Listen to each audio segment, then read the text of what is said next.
Estão vendo a apresentação aí, gente? Sim. Sim. Beleza. Vamos começar então, né? Sexta-feira. É bom demais. Já tem gente que tá tomando uma cervejinha aí. A gente vai falar um pouquinho aqui sobre a infraestrutura do Connect, né? Para quem não me conhece, eu sou o Thiago. Trabalho na RP tem um tempinho já. E tô aí há o quê? Eu tenho uns... Quanto tempo já? Uns 6 meses, 7 meses? Ajudando com a infraestrutura do projeto Connect. O que a gente vai falar aqui, né? Vamos tentar passar um pouquinho sobre esses itens aí. Vou falar um pouquinho do meu currículo, da infraestrutura física lá que a gente tem disponível no Connect, como que a gente estruturou ela logicamente, né? Vamos falar também de alguns processos que a gente implementou nessa infraestrutura. Tem o GitOps, vamos falar também do Kubernetes, que é uma grande parte da infraestrutura está dentro do Kubernetes, né? Vamos falar um pouquinho também de integração contínua e entrega contínua, e também implantação contínua, no nosso caso. E aí, no final, a gente tenta mostrar um pouquinho aí desses recursos funcionando, né?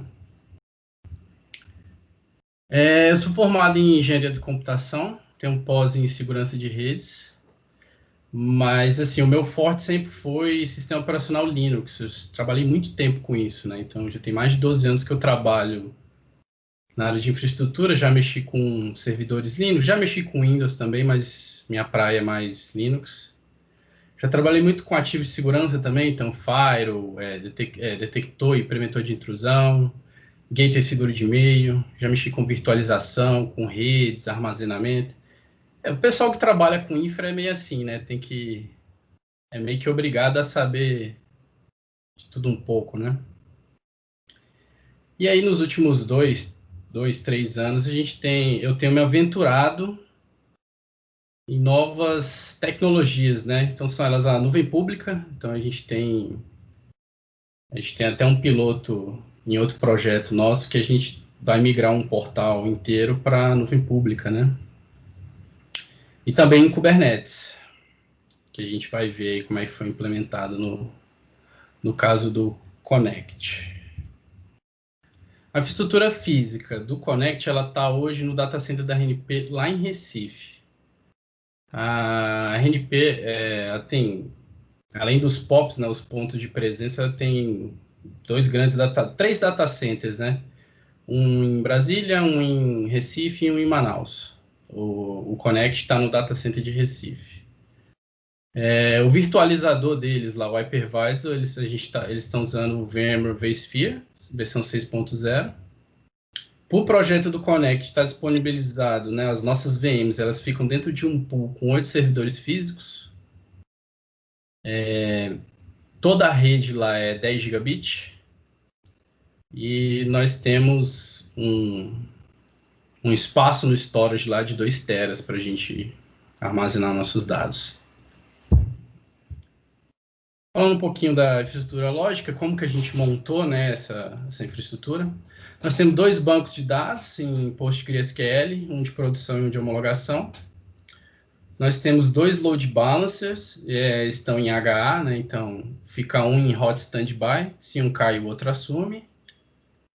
Além disso, tem o Harbor, que ele atua como um registry de imagem Docker, né? E também ele atua como um repositório de Helm charts. Alguém já mexeu com Kubernetes aqui? Porque assim eu estou falando, às vezes fica um pouco meio grego, né? Além disso, tem um servidor de conteúdo, no qual a gente colocou lá também o Minio, que seria como se fosse um servidor de Object Store, um Amazon S3 da vida, né? E também o JFrog, que é um Artifactory. O nosso cluster Kubernetes, ele é composto por 3 máquinas que atuam como masters, né, que elas vão cuidar de toda a lógica do cluster Kubernetes, questão de aonde é alocado um container, testes de saúde, etc. São 3 masters. E são 4 workers que vão fazer o trabalho pesado, que é onde vai rodar todo o processamento, né? Além disso, a gente tem o nosso orquestrador, que é o Rancher Server. A gente usa ele para... Ele é uma ferramenta de orquestração de Kubernetes, né? Então, ele facilita bastante a vida para quem está querendo mexer com Kubernetes, principalmente on-premise, né? Sem ser... Aqui mais ou menos o desenho, né? Então, vocês podem ver ali em cima tem tá o Firewall lá do data center, tem os load balancers. Ali do lado de fora já tem o Harbor, o Mini, o JFrog. Esse Kong aí a gente vai ver mais para frente para que ele serve. E aí a gente consegue separar os projetos nesses namespaces aí. Tem namespace 1, namespace 2, né? Reparem aí em sistema que você vê que tem 3 símbolozinhos, né? Isso aí é como se fosse a simbologia de um pod no Kubernetes. O que eu quis dizer aí é que isso aí é escalável, né? Não, horizontalmente. Então, a gente definiu alguns parâmetros, né? CPU, memória, utilização de rede. E à medida que o tráfego vai aumentando em um projeto, ele pode ir criando novos containers e distribuindo essa carga automaticamente, tá?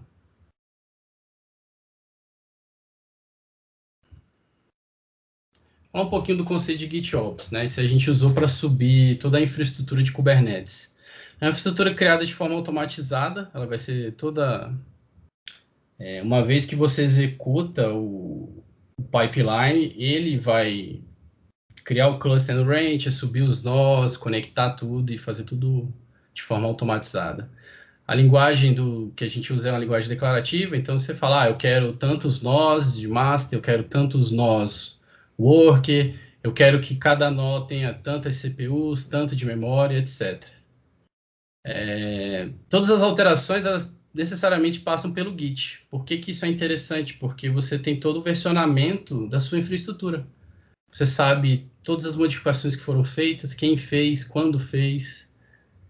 Se der algum problema, você consegue voltar, né? E a automação que foi feita, né, nesse caso, foi através do GitLab CI, que é a ferramenta de entrega contínua da própria GitLab, né, mais o Terraform. O Terraform de fato, quem vai lá no data center e sobe os recursos de acordo com o solicitado, né. Então, olhando o desenho ali, ó, eu tenho um desenvolvedorzinho ali, no caso ali, um analista de infra, né? Ele gera o código, coloca lá na infraestrutura, gerou o merge, o Terraform faz o planejamento, isso aí é uma característica do Terraform, né? Ele faz o planejamento, porque aí ele vai poder te mostrar o que vai ser criado, o que vai ser alterado, né, dentro da sua infraestrutura. Depois alguém aprova essas mudanças, e aí o Terraform aplica essas mudanças, no nosso caso ali, no VMware. O nosso Kubernetes, a gente está na versão 1.18, já está bastante atual, acho que hoje está na 1.19. O software de container que roda aí por baixo é o Docker. Qualquer volume dentro do Kubernetes que a gente tem que criar, a gente cria, ele é criado dentro do VMware. O software de Ingress é o Kong. O Kong é um software, é um API Manager, porque aí a gente consegue, ele tem vários recursos para você fazer controle de acesso, tem plugin para reescrita de URL e assim por diante. O backup aí tem mais 2 ferramentas, o Veleiro e o Restic, e o orquestrador o Rancher. Isso aqui é a carinha do Rancher, né? Ele dá todo um parâmetro lá, você consegue ver o tanto de CPU que está usando, memória, quantos pods estão rodando. Sobre a entrega contínua, né? O CICD. No nosso caso tem a integração, entrega e implantação automatizada. Então, quando alguém faz um commit no código lá, você roda ou pode rodar os testes de integração, pode rodar o build, e além disso você consegue fazer o deploy desse código, tudo automatizado. Então, assim, a gente meio que quebra um pouco do paradigma de infraestrutura, né? Essas infraestrutura engessada que ainda existe muito, né? Que você quer fazer um deploy em homologação, aí você tem que abrir Gmood, aí tem que pegar a assinatura de várias pessoas, tem o horário certo, não sei o quê. Usando esse conceito aqui, você consegue meio que diminuir um pouco isso, né? Então, se um desenvolvedor está fazendo um teste, ele consegue subir um ambiente só para ele ali no cluster. À medida que ele vai dando commit, esse ambiente automaticamente vai se atualizando com as modificações que ele fez, né? E assim fica mais fácil de fazer toda a entrega do software. As ferramentas que a gente usou, né? Foi o GitLab CI, que eu já falei. O commit lint, ele é uma ferramenta para verificar a estrutura das mensagens de commit, né? Isso é importante, porque a gente também usa o Semantic Release, que é para fazer o versionamento automático do software.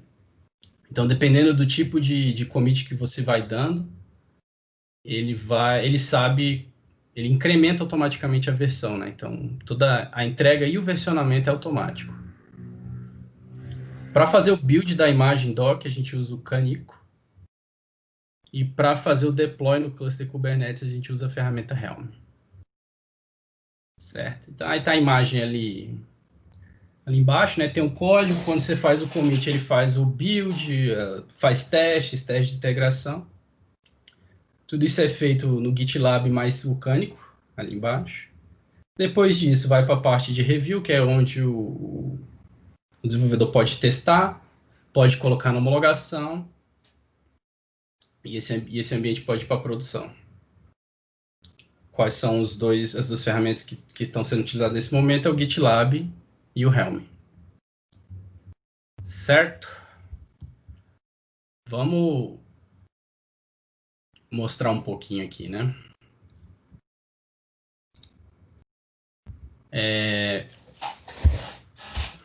Então, estão vendo a tela aí direitinho, né? Esse camarada aqui, ó, é o Rabo. É onde ficam todas as imagens Docker, todos os projetos. Não sei se tá... Deixa eu aumentar aqui um pouquinho, né? Ficar um pouquinho melhor para vocês verem. Então, aqui todas as imagens que são enviadas. O Kubernetes usa essas imagens para fazer o deploy da aplicação. E esse camarada aqui é o Rancher. Aqui tem todas as métricas do cluster, né? Então, se a gente abrir aqui, ó, a gente consegue ver diversos dados do cluster.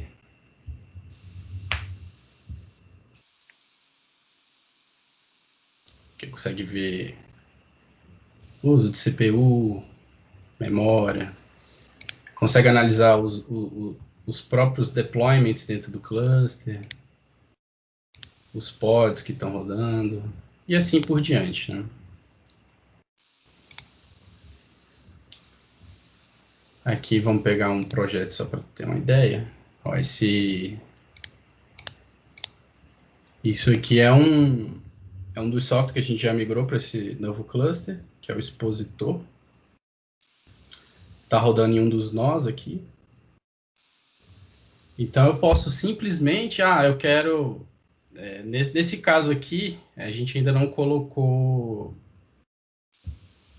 o auto-scale, né, que é para escalar automaticamente, mas eu posso simplesmente vir aqui, eu quero que tenha 2 réplicas.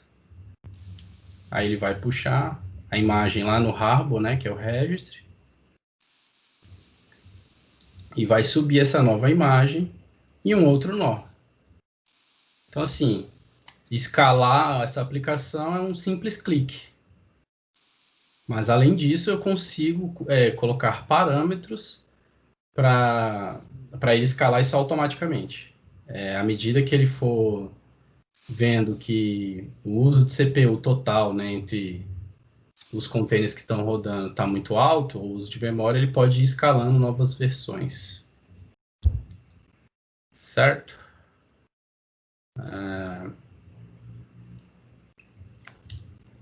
Falando um pouquinho do pipeline de CDCI,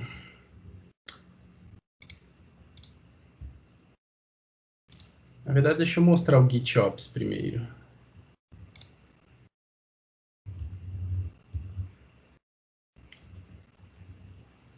Cadê o InfraRancher? No caso aqui, eu vou só mostrar um pipeline para vocês terem uma ideia.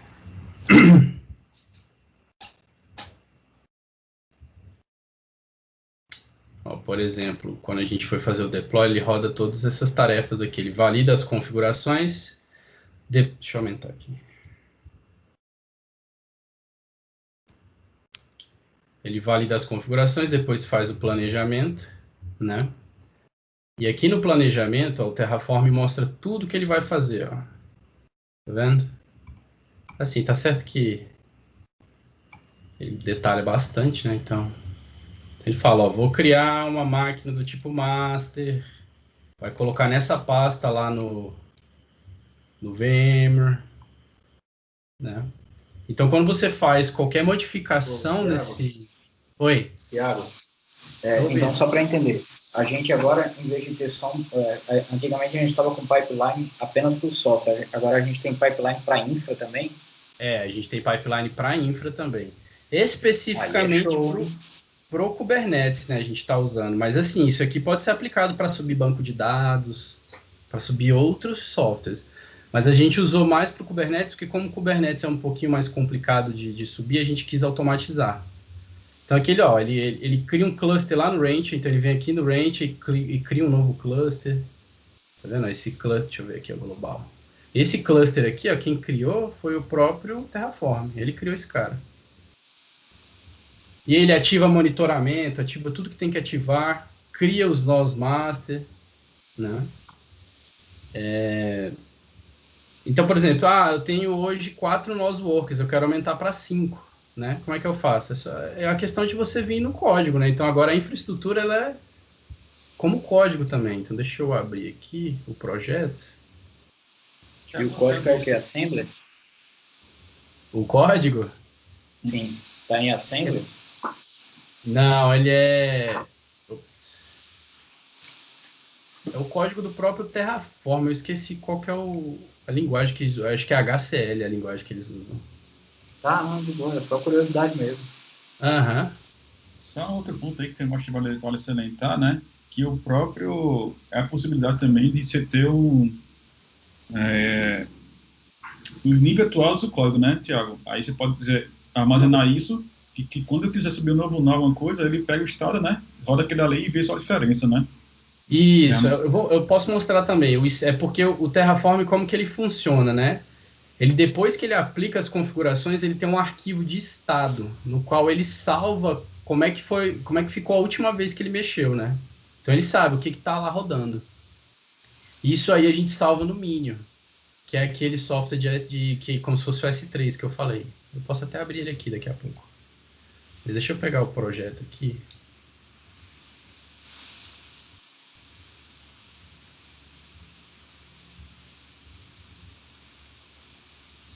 Olha só.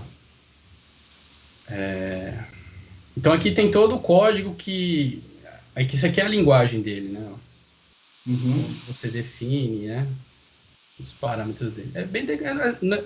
É bem simples, na verdade.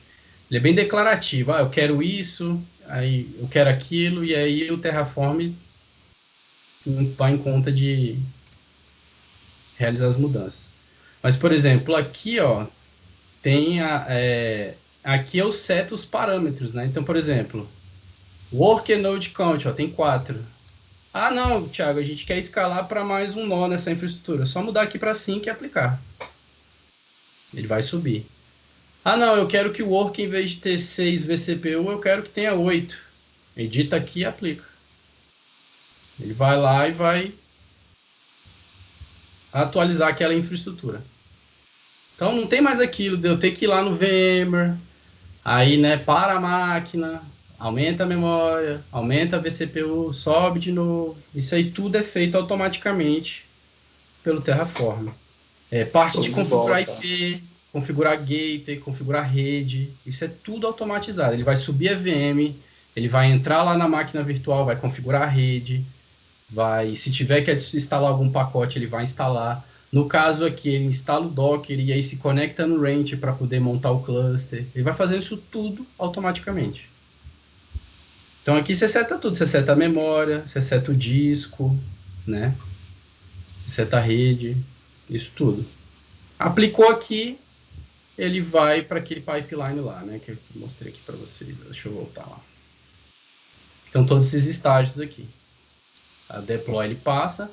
E além disso ele ainda tem mais um job aqui, né? Um estágio que depois que o cluster está pronto, ele vai lá dentro do cluster e ainda instala as ferramentas que a gente precisa usar dentro do cluster, né? Tem o Cert Manager, por exemplo, que quando a gente quer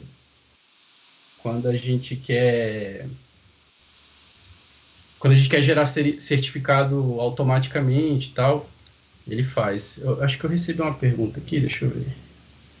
Foi sim, acho que foi do Leonardo. Leonardo, você usa alguma coisa para guardar as credenciais?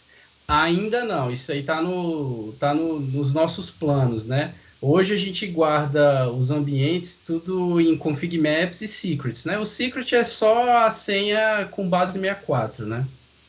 Mas assim, no nosso caso não é tão problema, porque o acesso à administração do cluster é bem restrita, né? Isso fica mais complicado quando você tem muita gente administrando o cluster. Mas assim, tá no nosso to-do list aí, né, de implementar o Vault. O Vault é tipo um cofre, né, para quem não sabe, que você consegue colocar dentro do cluster. Você pode usar para outras coisas também, mas aí você tem um lugar centralizado onde você guarda as senhas, né? E aí as senhas não ficam expostas. Vocês armazenam alguma credencial nas variáveis do GitLab CI, por exemplo, se estiver rodando a aplicação. Algumas variáveis a gente salva, algumas variáveis que são necessárias para o pipeline do CDCI a gente guarda dentro do GitLab CI. Não, dentro das variáveis do GitLab, né? Não guarda no arquivo do pipeline do GitLab. Tá? Mas as variáveis que são necessárias para a aplicação rodar, elas ficam no config map e nos secrets. Tá? Leonardo, não sei se eu respondi aí sua dúvida. O Helm, a gente usa o Helm. Isso é até legal mostrar. Como as aplicações do Connect elas são bem parecidas, a gente montou um Helm chart e a gente fez upload para o Harbor. O Harbor ele tem essa função de salvar os Helm charts. O Helm chart é como se fosse um instalador de pacote para o Kubernetes, tá? Para quem não sabe, é como se fosse um apt-get do Kubernetes, né? Então ele pega todos os componentes que você precisa subir, empacota num lugar só e aí ele faz tudo de uma vez. Então quando a gente vai fazer o deploy, eu vou mostrar aqui, ele puxa o Helm chart aqui também do Harbor, tá? Vamos fazer o seguinte, vamos fazer o último teste aqui. Deixa eu fechar aqui. Homologação. Aqui. Vamos para outro projeto aqui. Esse aqui é o que a gente está mexendo, eu e o Jean.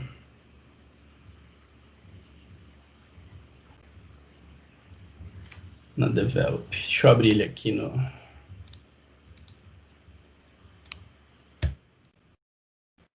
eu já estou aqui no projeto. Só para... como aqui é uma apresentação mais técnica, só para vocês terem uma ideia de como a gente usa, a gente tem a pasta dos projetos, né? Tem aqui, no caso aqui, é um projeto Maven. Tem esse arquivo aqui que é o do Semantic Release, que é... Isso aqui é quando vai para a produção, né? Então, o que ele faz? Ele analisa os commits, gera o release notes, isso aqui vai lá para a tag, quando você cria a tag, isso mostra lá. Gera o changelog de todas as mudanças, né? Depois que ele vê a versão, ele atualiza o POM com a nova versão. e devolve o POM lá para o Git. Então, é tudo nesse arquivo aqui que você define, né, como é que ele vai fazer. Então, ele gera changelog, então vamos ver como é que tá o... Eu não sei se... Acho que na develop... aqui... Esse é o formato do changelog que ele gera, tá? Então, dependendo do tipo de assunto que você põe no commit, né, então você põe fix, ele vai gerando aqui, ó, bug fixes, performance improvement seria o PF, assim por diante. Aqui é o nosso GitLab CI, né? Hoje esse código está no Git da RNP. Então tem todos os estágios aqui de build, tá vendo? No caso do deploy a gente usa o Helm, né? Aí no caso do Leonardo aí que perguntou, a gente acaba usando, tendo que usar, né? O usuário, senha do registry, tá vendo? Mas isso aqui não fica no arquivo, ele fica nas variáveis do Git, né?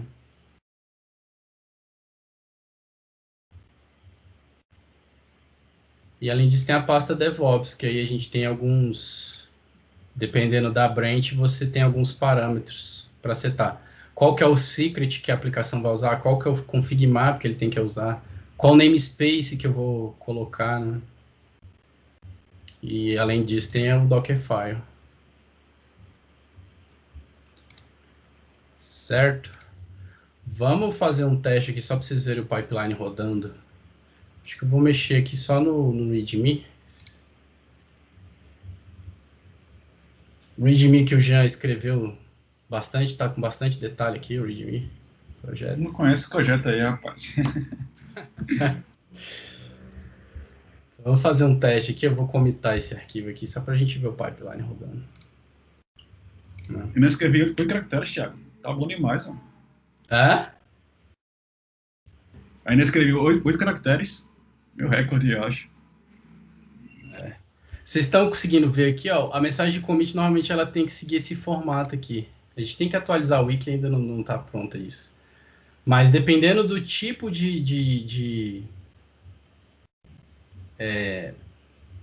o subjet que eles chamam, né, do commit, é aí que ele vai saber como que ele incrementa a versão e como que ele vai gerar o changelog, tá? Então, eu sei que isso aqui é muito importante. Só pegar um gancho que o Thiago falou, isso é bem importante mesmo. A gente o Thiago falou, está criando aí um documento, né, para todo mundo que for mexer no Connect, né, seguir esse padrão. Porque ele vai pegar o tipo de commit, né, e vai gerar a versão para aquele sistema, né. Então, isso todo mundo tem que seguir. Se alguém não seguir, vai quebrar o pipeline. A gente vai mostrar aqui agora. Quem quebra o pipeline sabe quem foi, ou seja, pagar piada só. E recebe e-mail, pipeline falhou na hora. E aí mostra, ó, tua mensagem de commit está no formato errado. Eu espero que eu tenha botado o formato certo aqui, né, galera? Então vamos ver o pipeline, como é que funciona. Ó, no caso da developer aqui, ó, primeiro ele vai checar o commit, vai checar o formato, vai compilar, depois vai gerar o build, gerar a imagem Docker, depois fazer o deploy. Aqui não tem o versionamento. Não, porque está fazendo na develop. Nesse caso, para testar. No caso, só versiona quando vai para a produção, não é isso? Isso, só versiona. A gente só versiona o que é entregue para o usuário final. Então. Show. Pronto, ó, rodou o pipeline. Então, ó, meu commit estava com a mensagem certa. Pipeline passou. Se desse um problema, esse pipeline ia parar aqui. Então ele foi para o próximo estágio, vai compilar agora. Quem faz esse serviço é o GitLab Runner. Ele tem uma integração com o GitLab, né, para quem não sabe. E no nosso caso, o GitLab Runner está rodando no próprio Kubernetes. O que é legal? Cada job ele vai subir um container lá no Kubernetes para rodar esse job. E aí a gente fez uma configuração para rodar até 10 ao mesmo tempo. Então a gente pode ter 10 jobs, né, ou de deploy, ou de build, ou de compile ao mesmo tempo, né? Isso é uma vantagem porque a gente já viu em alguns projetos que usa o GitLab Running direto num servidor, né? Num Linux. Então, assim, os jobs podem acabar enfileirando nesse caso. E aqui ele vai gerando o log, o compile, né? Demora um pouquinho, porque ele vai lá no Artifactory para baixar os artefatos, etc. Enquanto está rodando, gente, alguém tem mais alguma dúvida ou mais uma pergunta? Se quiser, pode abrir aí o áudio e perguntar. Pessoal, fiquem à vontade, tá? Para abrir o áudio aí e perguntar mesmo. Que esse pipeline aqui, eu acho que nesse projeto aqui, vamos ver. Ele está levando uns 3 minutos. Então, assim, o que é legal, né? O Jean está desenvolvendo, outra pessoa está desenvolvendo. Ah, não, vamos testar isso aqui. Deu o commit, em 3 minutos já pode testar. Não precisei abrir chamado, não precisei fazer um monte de coisa. Claro que é em produção, como é que a gente pretende fazer, né? A branch master ela fica protegida, né? E no caso, assim, a gente vai ter a recomendação de nem o maintainer pode fazer push direto para ela. E aí você faz um merge request para ela, porque aí você, quem for analisar, né, vai poder ver a mudança no código e etc. Ó, o compile passou, agora a gente vai para o build. Então, ó, ele checou a mensagem de commit, passou. Compilou, gerou, no caso aqui, o jar, né? E o GitLab se encarrega de ir pegando os artefatos de um job e passando para o outro, tá? Aí, no caso, agora a gente está rodando o Cânico, né, para fazer o deploy da imagem. Desculpa, o build da imagem e salvar no registry. Pronto, terminou. Fez o build. O último passo é o deploy.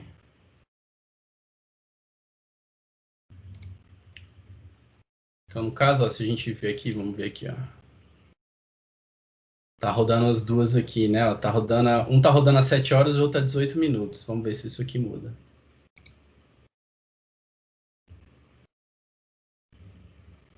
Ó, ele tá usando a imagem do Helm. A gente sempre procura usar as menores imagens possíveis, né? Então, a gente sempre usa imagens baseadas no Alpine. Então, as nossas imagens, geralmente, elas não passam de 150 MB, 200 MB. Né? Então, se a gente for vir aqui no Harbor... Já removeu o Thiago lá, viu? No projeto. No Rancher? Sim. É o push time aqui, vamos ver. É, o 557, ó, a imagem acabou de chegar lá, ó. A gente usa aqui a versão 1.0 snapshot. Então, acabou de gerar. Se eu for no Rancher aqui, aí o que aconteceu, né? Tava o config scale 1, tava 2, ele voltou para 1, porque lá no próprio pipeline que eu defino como é que vai escalar isso aqui, né? Então, nesse caso aqui, a gente definiu lá para rodar só uma réplica. Mas já subiu a nova versão. Vamos ver aqui. Tá rodando um container. Vamos ver. Isso aqui tá rodando, né, Jean? Dá pra... era bom mostrar o Kong também, né? Sim.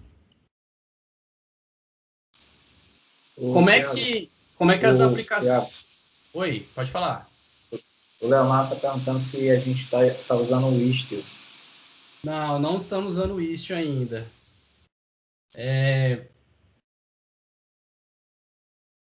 A gente ainda não viu muita vantagem em usá-lo ainda, né? Porque ele gera vários... Como é que eu posso dizer? Ele modifica um pouco, né, a estrutura. Ele tem que gerar um sidecar em cada pod que você usa, etc. Mas é legal, porque ele tem a parte de autorização, parte de logar, né? Ele tem diversos recursos interessantes, mas a gente ainda não está usando, não. Mas, inclusive, o Rancher, na versão mais nova, olha só, ele já tem integração com o Istio. Você pode habilitar. Pela própria interface gráfica do Rancher, você pode habilitar o Istio. Mas a gente não está usando Service Mesh ainda. Certo? No caso aqui, então, como é que a gente consegue expor as aplicações, né, para os clientes. É a partir do Kong. O Kong é um API Manager e o Conga é a interface gráfica que administra, né? Bem sugestivo os nomes. Então, no caso aqui, ó, a gente já tem alguns serviços. Esses serviços são os que estão dentro do Kubernetes e a rota qual URL que tem que acessar para chegar naquele serviço. Esse REM da OMI tá funcionando, né, Jean? Acho que sim.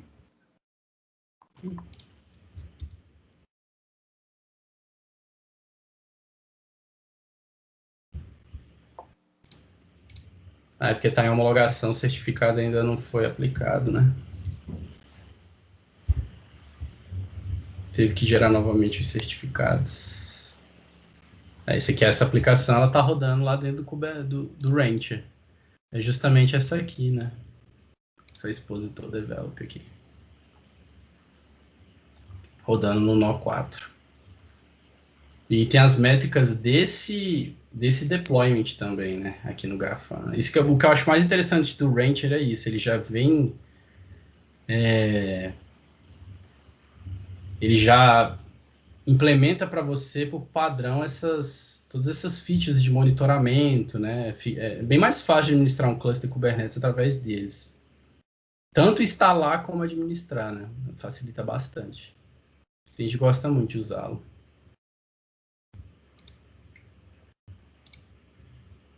É isso, pipeline rodou.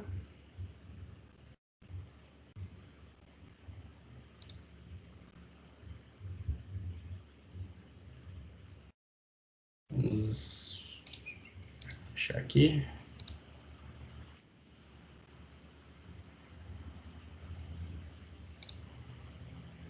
É isso, gente, que eu tinha para mostrar para vocês. Mas assim, se tiver mais alguma dúvida, vamos... Não sei como é que vocês estão de tempo aí.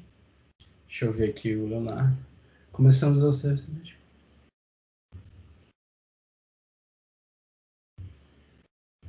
Ah, vocês usavam o Eureka, né? O Istio tá muito na moda agora, né? Tem também o Linkerd, que o pessoal usa bastante. O que tá com desenvolvimento bastante ativo, que eu sei, é o Istio.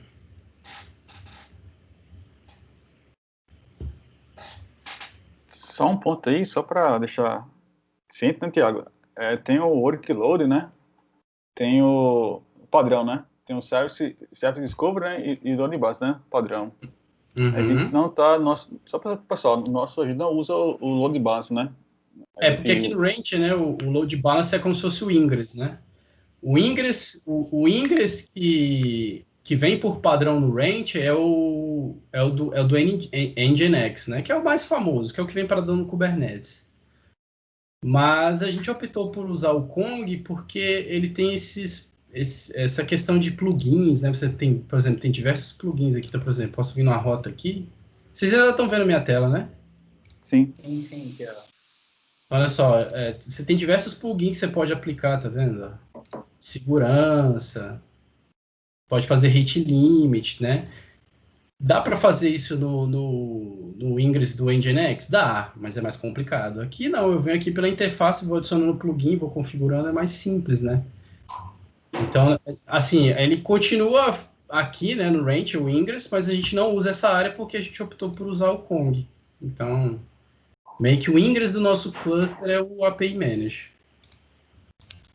O que o Jean falou de Service Discovery é o service, né? Para onde ele publica o serviço, né? Isso basicamente... Pode falar.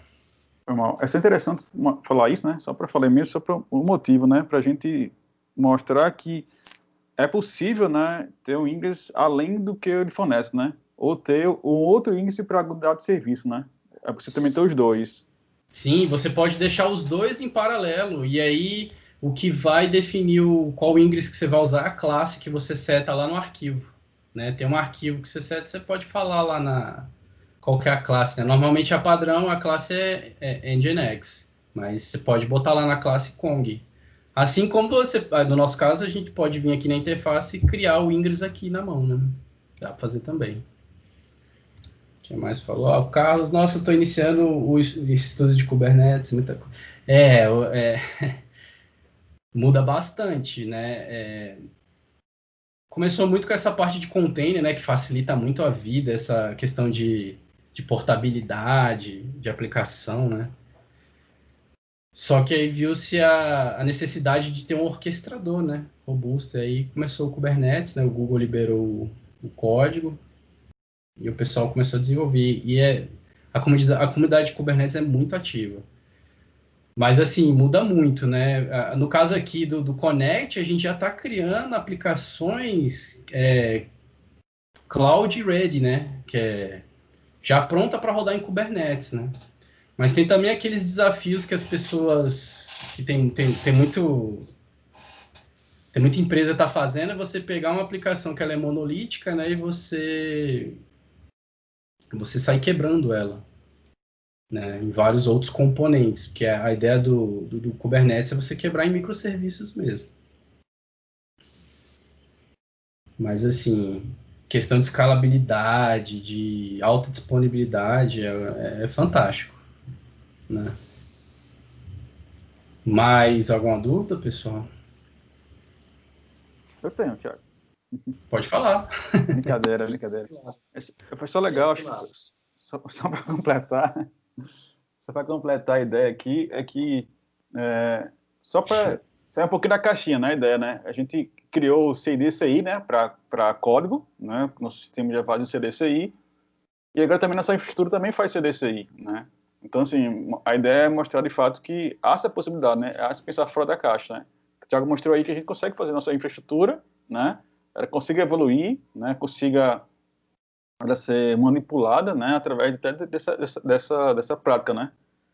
Só a título de informação, a gente também vai subir mais 2 máquinas aí, né?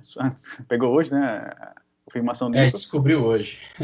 Então, assim, ó como é mais fácil. É só botar lá no nosso código, né? Terraform.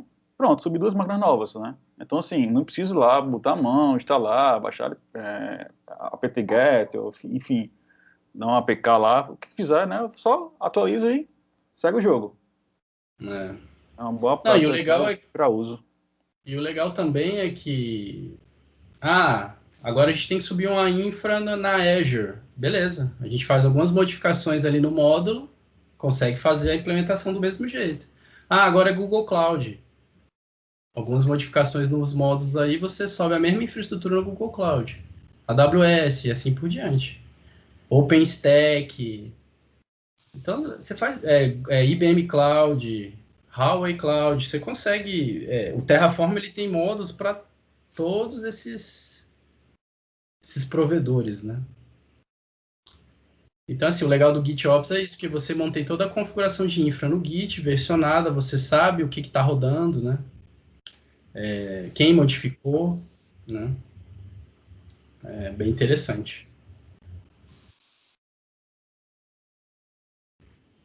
Tem também outra questão, né? Você fazendo backup, se der algum disaster recovery, para você subir de novo é muito mais fácil, né? É rodar o script, esperar subir e voltar o backup. Certo, pessoal? Pessoal, só avisando, né, que toda essa apresentação do Thiago está gravada e ela vai ser disponibilizada aqui no site do projeto, né, do debate.com.br. Obrigado, tá, Thiago, por ter apresentado aí, por ter feito esse trabalho aí com o Jean, tá? Muito obrigado mesmo. E, pessoal, obrigado a todos, tá, pela participação. E, como é de costume, né? Valeu, obrigado. Tem que bater palma. O Leonardo Tapemont tinha uma pergunta aqui se a gente está usando Application Performance Manager, né? Não estamos usando ainda, não fizemos essa implementação ainda. Mas está na lista. Né? Porque isso aqui é um trabalho contínuo, né? A gente vai sempre melhorando, implementando mais coisas, né? Inclusive no pipeline de CDCI, né, Jean? A gente tem que implementar os testes de integração, a gente vai integrar com a ferramenta Snyk para fazer teste de vulnerabilidade nos módulos. Então, assim, é uma longa jornada, né? E a gente vai sempre melhorando, sempre estudando, sempre procurando melhorar. isso é até interessante, né? Só contextualizar o que você falou aí, a gente tem, no Connect como um todo, a gente tem um stagiário que até a comentou falando no começo, né, como ele funciona, que é só para testes. Então, a gente vai rodar esses testes, né, de Linit, Compile, Versing, Build, Deploy, e ao finalizar eles já iniciam outro pipeline, que é o pipeline de testes. Vai ter teste de estresse, teste de integração, teste de tudo, né? Então, seria essa ideia de um pipeline e startar o outro ao seu término. Não job após job, né? É algo desse tipo aí. Sim, sim. Mais alguma dúvida? Acho que a gente pode encerrar, né, Thiago? Tem o pessoal já saindo. Só o último Sexta-feira, 6 horas, né? Um último ponto. Eu sei que é a tarde já, mas... Tiago, abre lá a tag. Só vou mostrar ao pessoal. Outro, por favor. Deixa eu compartilhar de novo aqui. Estão vendo a tela aí? Sim. Ah, só mostrar a tag criada, né? Só mostrar ao já pessoal, tá né? em Como é que... produção. Isso. Então, é com a ideia, né? Ou seja, mandou, né? A tag criada sozinha, né? Para o pipeline, e ele já mostra Aqui, aí, ó. Os bugs fixos, né? As coisinhas. Olá, Tiago. É E contigo. essa mesma versão aqui é que está na imagem lá do Docker, que está aplicada na produção. Isso é legal, porque é menos um problema, né, para o desenvolvedor ter que ficar incrementando versão. Isso aqui é complicado. Então, a única coisa que ele tem que fazer é usar a forma correta de escrever as mensagens de commit, né? Basicamente isso.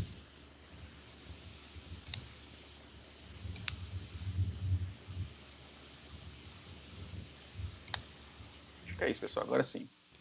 Semantic Release, tá, Leonardo? Esse projetinho. A gente usa o commit lint e o semantic release. O commit lint justamente para falhar o pipeline, né? Se o pessoal escrever o commit errado, então ele já falha ali, já não deixa passar. E o semantic release que vai fazer toda essa análise. Ele vai pegar as mensagens de commit, vai analisar e vai saber o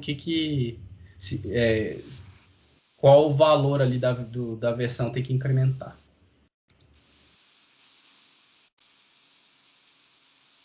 Beleza? Acho que é isso, né, Harrison? Eu acho que sim, cara. Vou parar a gravação aqui. Beleza.